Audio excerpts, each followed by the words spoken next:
Hello friends, welcome to R S study point channel. कैसे हैं आप सभी? आई होप आप सभी ठीक होंगे। फ्रेंड्स, आज के इस वीडियो में हम सितंबर मंथ के मोस्ट इंपॉर्टेंट करेंट अफेयर्स के क्वेश्चन और साथ ही सितंबर के most important dates and event को कवर करेंगे, जो कि आपके आने वाले सारे कम्पिटिटिव एग्जाम के लिए बहुत ही महत्वपूर्ण है। इसलिए फ्रेंड्स, आप सभी हमारे साथ शुरू से लेकर के अंत तक जुड़े रहे ताकि आपका कोई भी क्वेश्चन मिस ना हो पाए। तो चलिए फ्रेंड्स, बिना कोई देरी के हम वीडियो को स्टार्ट करते हैं। फ्रेंड्स, इस वीडियो में हम सबसे पहले सितंबर मंथ के most important dates and events को कवर करेंगे और उसके बाद से हम करंट अफेयर्स के क्वेश्चन को डिस्कस करेंगे। तो फ्रेंड्स, ध्यान रखिएगा कि 5 सितंबर को अंतर्राष्ट्रीय चैरिटी दिवस और उसी दिन शिक्षक दिवस भी मनाया जाता है। 8 सितंबर को अंतर्राष्ट्रीय साक्षरता दिवस मनाया जाता है। 11 सितंबर को राष्ट्रीय वन शहीद दिवस और विश्व प्राथमिक चिकित्सा दिवस मनाया जाता है। 14 सितंबर को हिंदी दिवस मनाया जाता है। 16 सितंबर को विश्व ओजोन दिवस मनाया जाता है और 21 सितंबर को अंतर्राष्ट्रीय शांति दिवस और विश्व अल्जाइमर दिवस मनाया जाता है। 26 सितंबर को विश्व पर्यावरण स्वच्छ दिवस, 27 सितंबर को विश्व पर्यटन दिवस, 28 सितंबर को विश्व रेबीज दिवस, 29 सितंबर को विश्व हृदय दिवस और 30 सितंबर को अंतर्राष्ट्रीय अनुवाद दिवस मनाया जाता है। फ्रेंड्स, ये रहे हमारे सितंबर मंथ के most important dates and events. चलिए फ्रेंड्स, अब हम करंट अफेयर्स के क्वेश्चन को कवर करते हैं। फ्रेंड्स, पहला क्वेश्चन है, राष्ट्रीय शिक्षा नीति 2020 को लागू करने वाला कर्नाटक के बाद कौन सा राज्य भारत का दूसरा राज्य बन गया है? ऑप्शन है केरल, गुजरात, मध्य प्रदेश या आंध्र प्रदेश। इसका आंसर होगा ऑप्शन नंबर सी, मध्य प्रदेश। फ्रेंड्स, ध्यान रखिएगा, राष्ट्रीय शिक्षा नीति 2020 को लागू करने वाला कर्नाटक के बाद मध्य प्रदेश राज्य भारत का दूसरा राज्य बन गया है। मध्य प्रदेश के मुख्यमंत्री शिवराज सिंह चौहान ने हाल ही में राज्यपाल मंगू भाई पटेल की उपस्थिति में एनईपी के कार्यान्वयन की घोषणा की थी। कार्यक्रम के दौरान मध्य प्रदेश के शिक्षा मंत्री ने यह कहा कि नई शिक्षा नीति सभी बंधनों को तोड़ छात्रों को अपनी सीमाओं के बाहर नए अवसर तलाशने में मदद करेगी। चलिए फ्रेंड्स, अब देखते हैं नेक्स्ट क्वेश्चन। नेक्स्ट है, देश के उच्च शिक्षण संस्थानों में निम्न में से किस संस्थान को लगातार तीसरी बार देश का सर्वश्रेष्ठ संस्थान चुना गया है?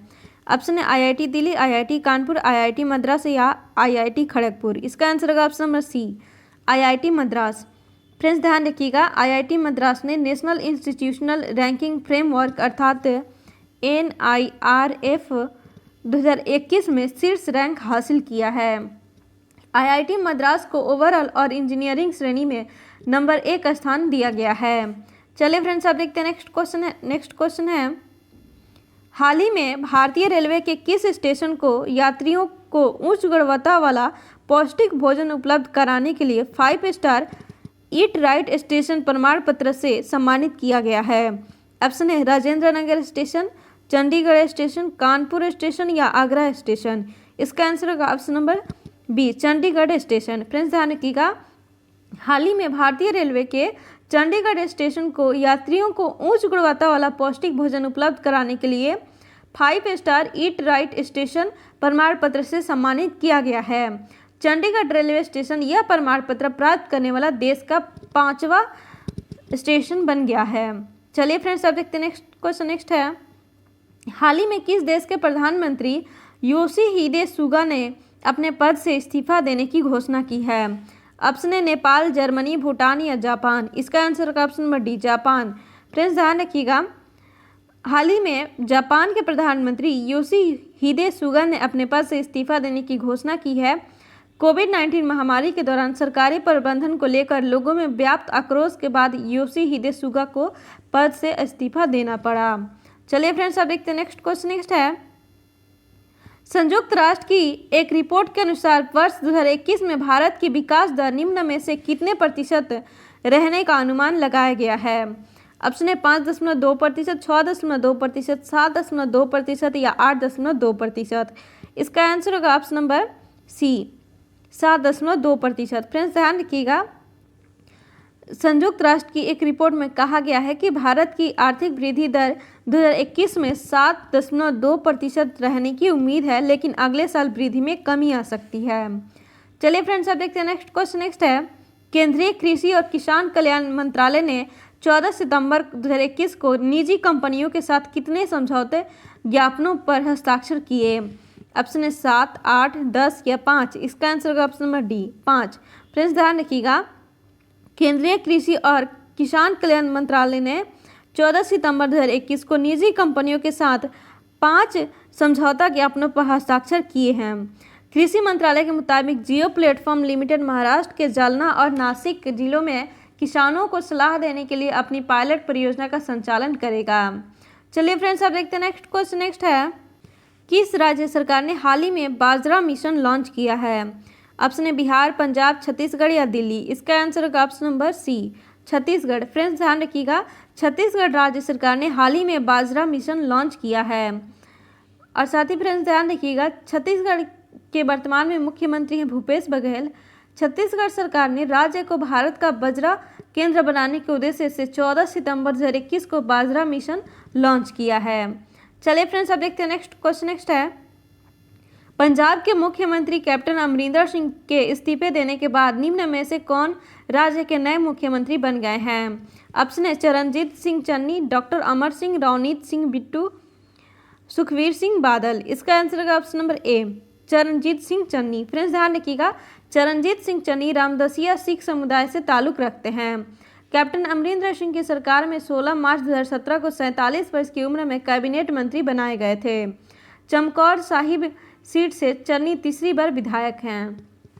चलिए फ्रेंड्स, अब देखते हैं नेक्स्ट क्वेश्चन। नेक्स्ट है, फेसबुक इंडिया ने किसे डायरेक्टर ऑफ पब्लिक पॉलिसी बनाने की घोषणा की है? ऑप्शन है मनोज अग्रवाल, राजीव अग्रवाल, प्रमोद त्रिपाठी या राहुल सचदेवा। इसका आंसर होगा option number B, Rajiv Agarwal. Friends ध्यान रखिएगा, फेसबुक इंडिया ने कहा कि उसने पूर्व आईएएस अधिकारी और उबर के पूर्व कार्यकारी राजीव अग्रवाल को अपना सार्वजनिक नीति निदेशक नियुक्त किया है। चलिए फ्रेंड्स, आप देखते हैं नेक्स्ट क्वेश्चन। नेक्स्ट है, साल 2050 तक दुनिया का तीसरा बड़ा आयातक देश निम्न में से कौन बन जाएगा? ऑप्शन है नेपाल, पाकिस्तान, भारत या चीन। इसका आंसर होगा option number C, Bharat. Friends ध्यान रखिएगा, भारत साल 2050 तक दुनिया का तीसरा सबसे बड़ा आयातक देश बन जाएगा। भारत वैश्विक आयात में 5.9% की हिस्सेदारी के साथ चीन और अमेरिका के ठीक पीछे होगा। चीन इस आर्थिक बदलाव का एक प्रमुख चालक है, क्योंकि इसके साल 2030 तक दुनिया की सबसे बड़ी अर्थव्यवस्था बनने की उम्मीद है। रिपोर्ट में कहा गया है कि विश्व अर्थव्यवस्थाओं के बीच वर्तमान अनुमानित रैंकिंग के हिसाब से भारत 2.8% आयात हिस्सेदारी के साथ सबसे बड़े आयातक देशों में 8वें स्थान पर है और साल 2030 तक यह चौथा सबसे बड़ा आयातक देश बनने के लिए तैयार है। चलिए फ्रेंड्स, आप देखते हैं नेक्स्ट क्वेश्चन। नेक्स्ट है, एशियाई विकास बैंक अर्थात एडीबी ने 2021-22 में भारत के जीडीपी वृद्धि के अपने पूर्व अनुमान को घटाकर कितने प्रतिशत कर दिया है? ऑप्शन है 10%, 15%, 8% या 5%। इसका आंसर होगा ऑप्शन नंबर ए, 10%। फ्रेंड्स ध्यान रखिएगा कि एशियाई विकास बैंक अर्थात एडीबी ने 2021-22 में भारत की जीडीपी वृद्धि दर का अनुमान पहले 11% लगाया था, लेकिन उसने अपने पूर्व अनुमान को घटाकर 10% कर दिया है। चलिए फ्रेंड्स, अब देखते हैं नेक्स्ट क्वेश्चन। नेक्स्ट है, राष्ट्रीय लघु उद्योग निगम लिमिटेड के अध्यक्ष सह प्रबंध निदेशक अर्थात सीएमडी के पद पर निम्न में से किसे नियुक्त किया गया है? ऑप्शन है संजय अग्रवाल, राहुल सचदेवा, मोहन अग्रवाल, अलका नांगिया अरोड़ा। इसका आंसर का option number D, Alka Nangia Arora. Friends ध्यान रखिएगा, राष्ट्रीय लघु उद्योग निगम लिमिटेड के अध्यक्ष सह प्रबंध निदेशक अर्थात सीएमडी के पद पर अलका नांगिया अरोड़ा जी को नियुक्त किया गया है। वे सूक्ष्म लघु एवं मध्यम उद्यम अर्थात एमएसएमई मंत्रालय में संयुक्त सचिव के रूप में कार्यरत हैं। यह सूक्ष्म लघु और एमएसएमई मंत्रालय के तहत एक आईएसओ प्रमाणित भारत सरकार का उपक्रम है। चलिए फ्रेंड्स, अब देखते हैं नेक्स्ट क्वेश्चन। नेक्स्ट है, आईपीएल की किसी एक टीम के खिलाफ 1000 रन बनाने वाले पहले बल्लेबाज निम्न में से कौन बन गए हैं? ऑप्शन है ऋषभ पंत, श्रेयस अय्यर, रोहित शर्मा या विजय शंकर। इसका आंसर होगा option number C, Rohit Sharma. Friends ध्यान रखिएगा, मुंबई इंडियंस के कप्तान रोहित शर्मा ने एक खास उपलब्धि हासिल की है। रोहित शर्मा आईपीएल में किसी एक टीम के खिलाफ 1000 रन बनाने वाले पहले बल्लेबाज बन गए हैं। चलिए फ्रेंड्स, अब देखते हैं नेक्स्ट क्वेश्चन। नेक्स्ट है, बिटकॉइन को आधिकारिक करेंसी के रूप में दर्जा देने वाला दुनिया का पहला देश निम्न में से कौन बन गया है? ऑप्शन है अल सल्वाडोर, ग्वाटेमाला या मैक्सिको या ब्राज़ील। इसका आंसर होगा option number A, El Salvador. Friends ध्यान रखिएगा, अल सल्वाडोर दुनिया का पहला ऐसा देश बन गया है जहां क्रिप्टो करेंसी बिटकॉइन को लीगल टेंडर या आधिकारिक करेंसी का दर्जा दे दिया गया है। चलिए फ्रेंड्स, अब देखते हैं नेक्स्ट क्वेश्चन। नेक्स्ट है, राष्ट्रपति रामनाथ कोविंद ने हाल ही में किस आईएनएस को प्रेसिडेंट कलर अवार्ड प्रदान किया है?